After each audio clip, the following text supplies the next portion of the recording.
tendency to uphold their shape when exposed to external forces. जैसे क्या होता है, मतलब क्या है, they possess a tendency to uphold their shape when exposed to external forces. जैसे फॉर एग्जाम्पल हम जब किसी चीज़ पर फोर्स लग रही है, किसी सॉलिड पर फोर्स लग रही है, तो अपनी शेप बचाए रखता है, अपनी शेप बचाए रखता है। जैसे कि आप मान लीजिए, जैसे आइसक्रीम ले लीजिए, आइसक्रीम क्या है, अगर उस पर टेम्परेचर ज़्यादा कर दिया है तो पिघलने लग जाता है, मतलब रूम टेम्परेचर पे वो पिघलना चालू कर देती है, रूम टेम्परेचर में पिघलना चालू कर देती है। लेकिन हमारा फ़ोन तो नहीं पिघल रहा ना रूम टेम्परेचर में, या हम जिससे पानी पीते हैं वो बोतल थोड़ी भी टेम्परेचर में है रूम टेम्परेचर। मतलब क्या कहना चाह रहा है कि उस पर बाहरी जो फोर्स लगती है ना, उनका कोई इफेक्ट नहीं होता। क्लियर हुआ? जैसे कि आप मान लीजिए आप पेन है, आप पेन से लिखते लिखते आपकी पेन छोटी बड़ी हो रही है, आप दबाव डाल रहे हैं पेन से, आप कुछ चीज़ लिख रहे हैं तो दबाव डाल रहे हैं पेन में, तो वो पेन छोटी थोड़ी हो रही है। यही मतलब है कि जो बाहरी फोर्स का ना उस पर ज़्यादा फर्क नहीं होता।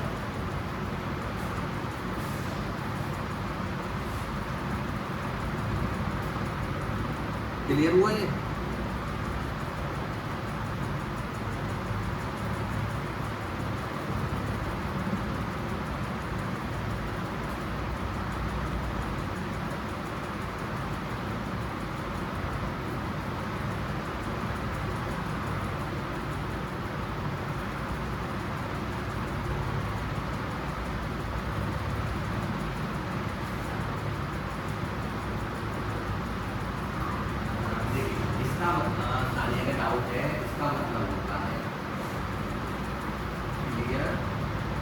विजिबल बाउंड्री,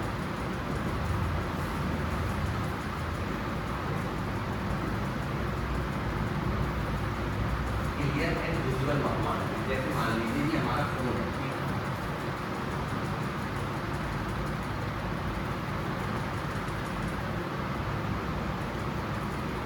तो इसकी जो ये चीज है, ये चीज क्या है, क्लियर है, मतलब इसकी डिस्टिंक्ट बाउंड्री है, ये मतलब इससे हम सेपरेट कर पा रहे हैं। Clear and simple boundary. Clear हुआ? डिस्टिंक्ट बाउंड्री का मतलब होता है जैसे ये फोन है, इसकी ये बाउंड्री है, क्लियर है ना, विजिबल है ना आप लोगों को, ये बाउंड्री है, कवर की ये बाउंड्री है, ये चीज होती है डिस्टिंक्ट बाउंड्री। क्लियर हुआ?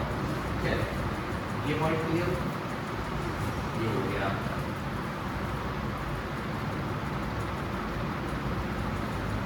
They break under forces, but it is too difficult to change their shape and they are rigid. देखिए rigid मतलब क्या होता है, हार्ड, rigid मतलब हार्ड होता है। वो क्या कहना चाह रहा है, अगर हम फोन को अब सोच लीजिए कि तोड़ना है और मोड़ना है, तो वो मोड़ तो जाएगा लेकिन उसके बाद टूट जाएगा, उसका कोई इस्तेमाल नहीं है। ठीक है, जैसे आपने कही सर इसमें फोर्स का कोई फर्क नहीं पड़ रहा है, लेकिन अब मैं कहूँ मुझे तोड़ना है, टूट तो जाएगा ना, शेप दोबारा वैसी नहीं आएगी। अगर मैं उसको घुमा दूँ फिर वापस उसी जगह पर घुमाऊँ तो चल पाएगा क्या, इसकी शेप वैसी आ पाएगी? नहीं आ पाएगी। तो वही चीज़ ये लाइन क्या, दे ब्रेक अंडर फोर्स, मतलब अगर हम ज़्यादा फोर्स लगाते हैं तो वो टूट तो जाता है, but difficult to change their shape, अपनी शेप चेंज नहीं करती, टूट तो जाएगा लेकिन अपनी शेप चेंज नहीं करती। जैसे ये है,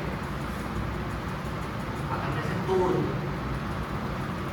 तो यहाँ से जो टूटेगा, शेप तो चेंज नहीं कर रहा ना वो, सिंपल सी चीज़ है। ठीक है, क्लियर हुआ? Their high density and not diffuse at all, मतलब टूटता नहीं, मतलब अब साथ नहीं और दोनों सेट है। अच्छा, अब इसका साथ नहीं, साथ मतलब कंक्लूजन क्या है, सॉलिड होता है, particle intermolecular force of attraction होता है, पार्टिकल्स में बीम ज़्यादा होता है।